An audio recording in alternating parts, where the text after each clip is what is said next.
We now begin chapter 8 of the book of Daniel, and as usual, I will quote the entire chapter and then we will look at some of the highlights. Chapter 8, starting at verse 1. In the 3rd year of the reign of King Belshazzar, a vision appeared to me, Daniel, after which appeared to me at the first. And I saw in the vision, and when I saw, I was in Susa, the capital, which is in the province of Elam, and I saw in the vision, and I was at the river Ulai. I raised my eyes and saw, and behold, a ram standing on the bank of the river. It had 2 horns, and both horns were high, but one was higher than the other, and the higher one came up last. I saw the ram charging westward and northward and southward. No beast could stand before him, and there was no one who could rescue him from his power. He did as he pleased, and magnified himself. As I was considering, behold, a he-goat came from the west across the face of the whole earth, without touching the ground, and the goat had a conspicuous horn between its eyes. He came to the ram with the 2 horns, which I had seen standing on the bank of the river, and he ran at him in his mighty wrath. I saw him come close to the ram, and he was enraged against him and struck the ram and broke his 2 horns. And the ram had no power to stand before him, but he cast him down to the ground and trampled upon him, and there was no one who could rescue the ram from his power. Then the he-goat magnified himself exceedingly, but when he was strong, the great horn was broken, and instead of it there came up 4 conspicuous horns toward the 4 winds of heaven. Out of one of them came forth a little horn, which grew exceedingly great toward the south, toward the east, and toward the glorious land. It grew great, even to the host of heaven, and some of the host of the stars it cast down to the ground, and trampled upon them. It magnified itself even up to the prince of the host, and the continual burnt offering was taken away from him, and the place of the sanctuary was overthrown, and the host was given over to it together with the continual burnt offering through transgression, and truth was cast down to the ground, and the horn acted and prospered. Then I heard a Holy One speaking, and another Holy One said to the one that spoke, For how long is the vision concerning the continual burnt offering, the transgression that makes desolation, and the giving over of the sanctuary and host to be trampled under foot? And he said to him, For 2,300 evenings and mornings. Then the sanctuary shall be restored to its rightful state. When I, Daniel, had seen the vision, I sought to understand it, and behold, there stood before me one having the appearance of a man. And I heard a man's voice between the banks of the Ulai, and it called, Gabriel, make this man understand the vision. So he came near where I stood, and when he came, I was frightened and fell upon my face. But he said to me, Understand, O Son of Man, that the vision is for the time of the end. As he was speaking to me, I fell into a deep sleep with my face to the ground. But he touched me and set me on my feet. He said, Behold, I will make known to you what shall be at the latter end of the indignation, for it pertains to the appointed time of the end. As for the ram which you saw with the 2 horns, these are the kings of Media and Persia, and the he-goat is the king of Greece, and the great horn between his eyes is the first king. As for the horn that was broken, in place of which 4 others arose, 4 kingdoms shall rise from his nation, but not with his power. And at the latter end of their rule, when the transgressors have reached their full measure, a king of bold countenance, one who understands riddles, shall arise. His power shall be great, and he shall cause fearful destruction, and shall succeed in what he does, and destroy mighty men and the people of the saints. By his cunning he shall make deceit prosper under his hand, and in his own mind he shall magnify himself. Without warning he shall destroy many, and he shall even rise up against the Prince of Princes, but by no human hand he shall be broken.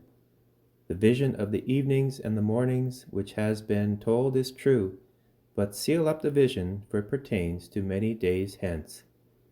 Then I, Daniel, was overcome and lay sick for some days. Then I rose and went about the king's business, but I was appalled by the vision and did not understand it.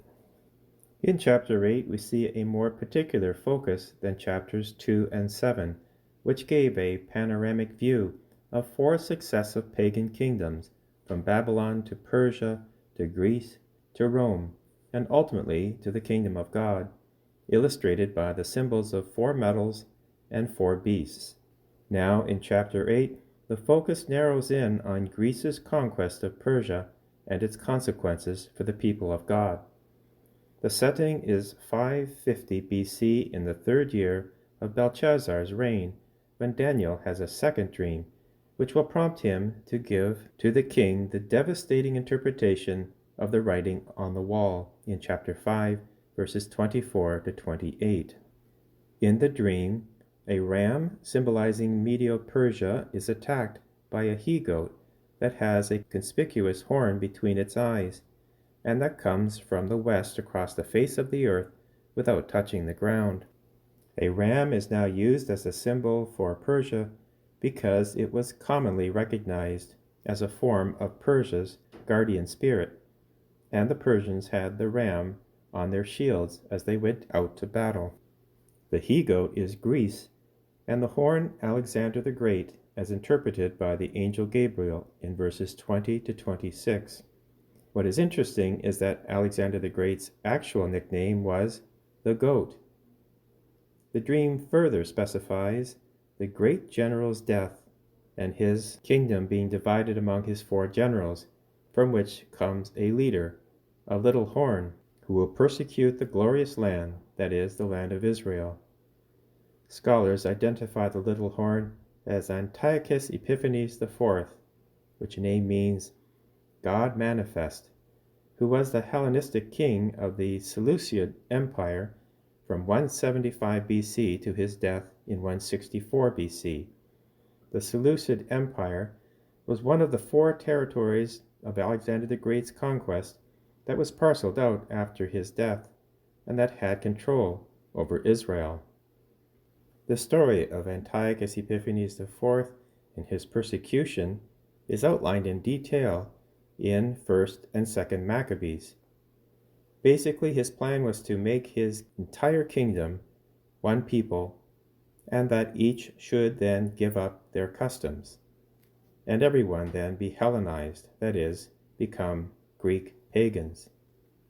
To accomplish this, he needed to wipe out the Jewish religion, and so he ordered Israel to, quote, forbid burnt offerings and sacrifices and drink offerings in the sanctuary, to profane Sabbaths and festivals, to defile the sanctuary and the priests, to build altars and sacred precincts and shrines for idols, to sacrifice swine and other unclean animals, and to leave their sons uncircumcised, to make themselves abominable by everything unclean and profane, so that they would forget the law and change all the ordinances. End of quote. 1 Maccabees chapter 1, verse 45 to 50.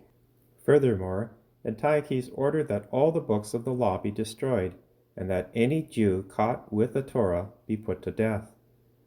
The ultimate insult was erecting upon the altar of burnt offering in the Jewish temple a desolating sacrilege, that is, a statue of Zeus, and upon which a pig was sacrificed. This total humiliation of the Jews resulted in the Maccabean revolt, led by Judas Maccabeus, nicknamed the Hammer. He gathered an army of freedom fighters, ultimately driving back the enemy forces and reoccupying the temple, and rededicating it to God and consecrating a new altar. This can be found in 1 Maccabees chapter 4, verses 36 to 59, and 2 Maccabees chapter 10, verses 1 to 8.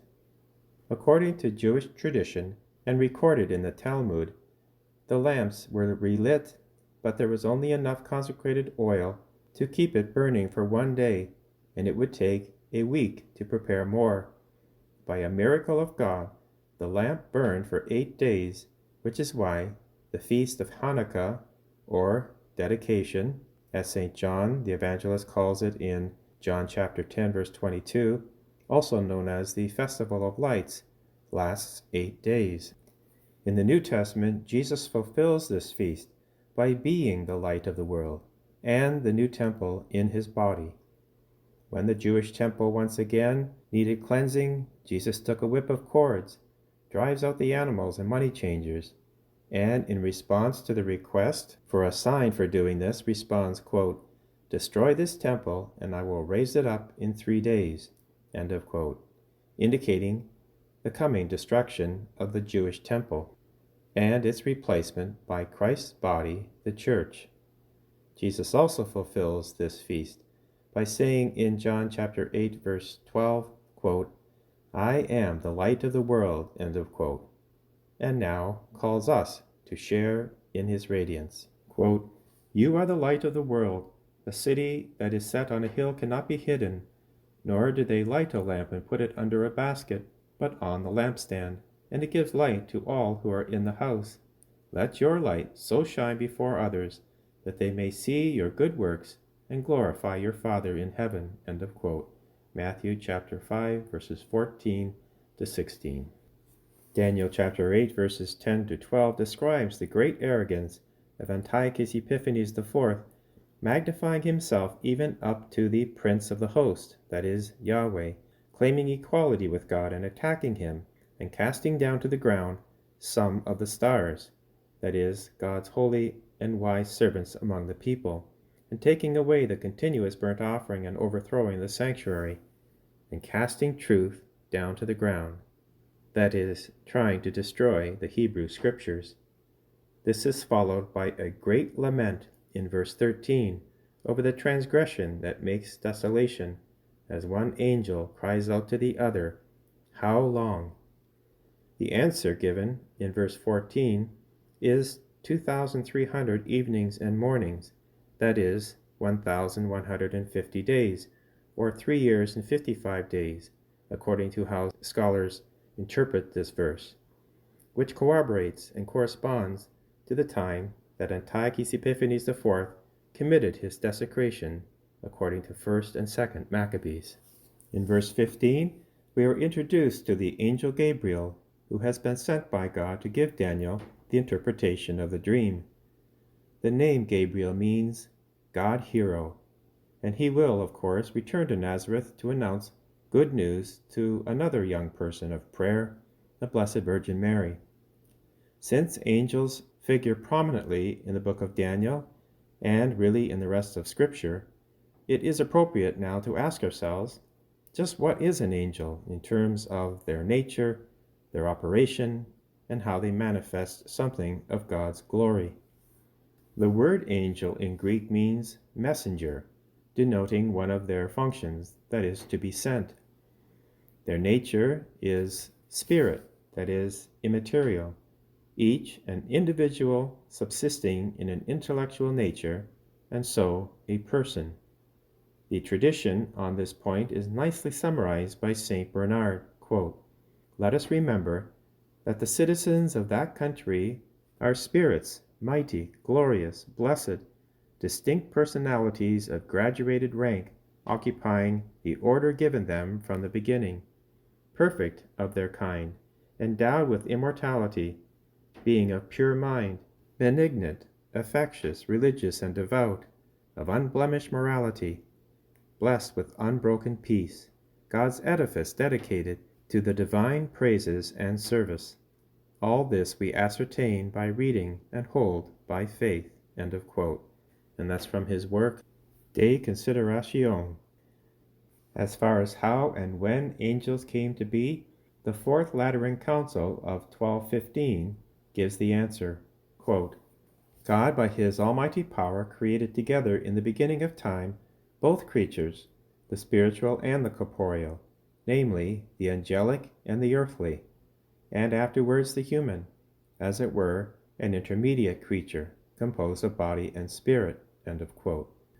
Therefore, angels were brought into being out of nothing, with creation, that is, when time began, and not from eternity. St. Paul refers to this in Colossians chapter 1, verse 16, when he states, quote, "In him all things were created, in heaven and on earth, visible and invisible, whether thrones or dominions or principalities or authorities. All things were created through him and for him." End of quote. We notice in Paul's statement a partial listing of different spirits. According to Dionysius the Areopagite in his work, The Celestial Hierarchy, there exist 9 different choirs of these celestial beings, listed hierarchically from greatest to least, consisting of seraphim, cherubim, thrones, dominions, virtues, powers, principalities, archangels, and angels.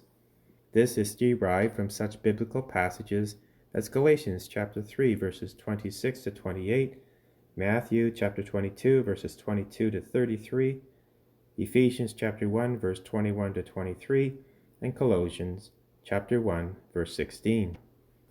Thus angels are at the lowest rank, and yet even at this level are magnificent in their splendor.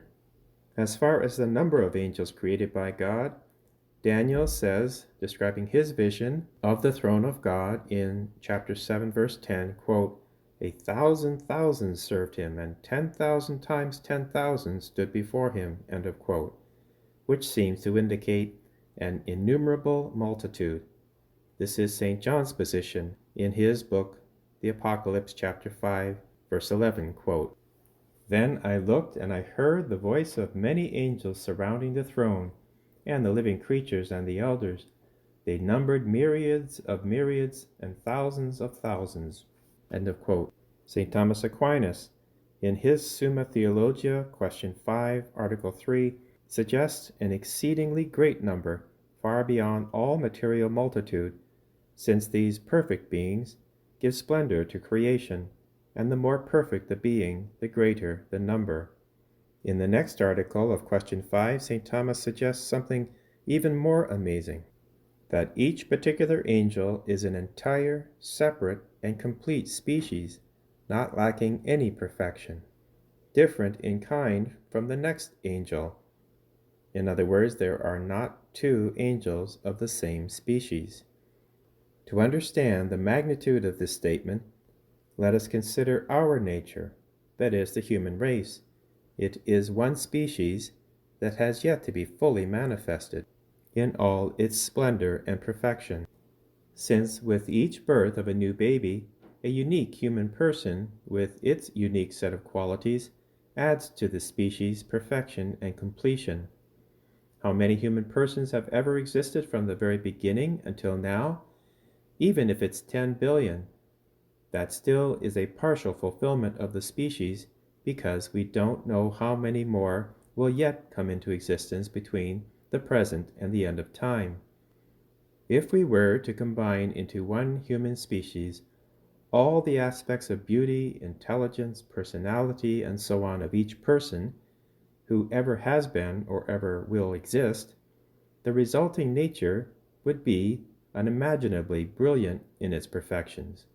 Yet, according to St. Thomas, each angel is, personally, its own complete species, without any perfection of that species lacking, the totality of being and intelligence combined in one single angel. That is why in Scripture, whenever an angel appears to a person, that person is so shaken that they fall to the ground and think God himself is present and begin to worship. In Daniel chapter 8, verse 17, our prophet is so frightened by Gabriel's presence he falls on his face and has to be strengthened to even get up to his feet. If we were to extend this analysis of angels even further, we can begin to understand how angels can manifest something of God's nature. Consider each single angel constituting one complete and perfect species, full of every perfection of that nature. Now, if one were to combine the trillions and trillions of angels and other celestial beings that constitute the 9 choirs, and combine all these separate and complete species, or natures, into one, imagine how truly splendid and beautiful that combined nature would be. Yet, that is only a finite ever so partial and fleeting participation in the one divine nature that is God, who we receive in the Eucharist, pray to, and adore. Now back to our text in Daniel chapter 8, verse 18. The angel Gabriel unveils the interpretation of his dream, that at the appointed time of the end, the little horn by no human hand will be broken. Verse 25. The time of the end is not the end of the world, but rather the end of the period of persecution under Antiochus Epiphanes IV. And we know how he comes to his end in 2 Maccabees chapter 9, verses 5 to 12, quote, "But the all-seeing Lord, the God of Israel, struck him with an incurable and invisible blow. As soon as he stopped speaking, he was seized with a pain in his bowels, for which there was no relief, and with sharp internal tortures, and that very justly, for he had tortured the bowels of others with many and strange inflictions. Yet he did not in any way stop his insolence, but was even more filled with arrogance, breathing fire in his rage against the Jews, and giving orders to drive even faster.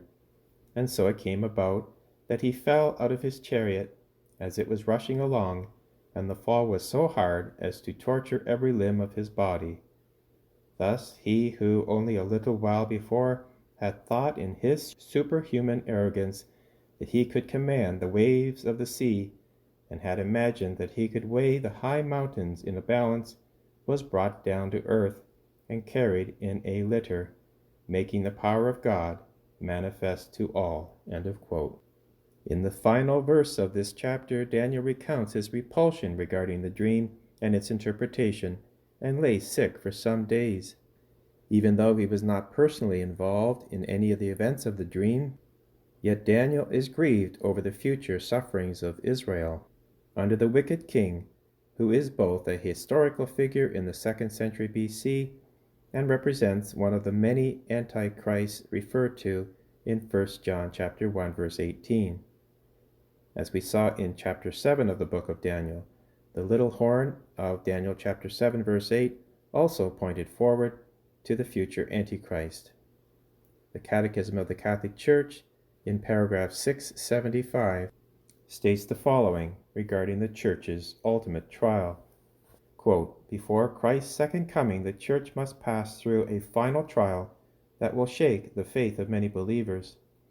The persecution that accompanies her pilgrimage on earth will unveil the mystery of iniquity in the form of a religious deception offering men an apparent solution to their problems at the price of apostasy from the truth.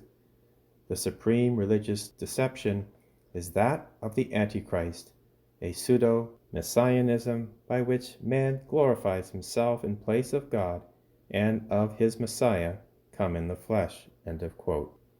As we conclude our comments on this chapter 8, we see once again the lesson often repeated in the book of Daniel. That is the fleeting nature of secular powers, mankind's boast that results in a great reversal. As the Blessed Virgin Mary said in her Magnificat in Luke chapter 1, verse 52, quote, "He has shown strength with his arm. He has scattered the proud in the imagination of their hearts. He has put down the mighty from their thrones and exalted those of low degree." End of quote. The most powerful evil forces cannot stand against God, but Daniel stood against these evil forces because of his prayers and his trust in God's providence. Daniel chapter 8 foretells a time of great persecution, yet ultimate deliverance from God, to help prepare future generations, including our own, for those struggles that surely will come, given our wounded nature and the fallen state of creation. As we struggle in this day of the pandemic that is shaking the world, let us remain strong in faith, hope, and love, knowing that the same God who delivered Daniel and his friends during the 6th century BC and the Israelites during their 2nd century BC will not abandon us.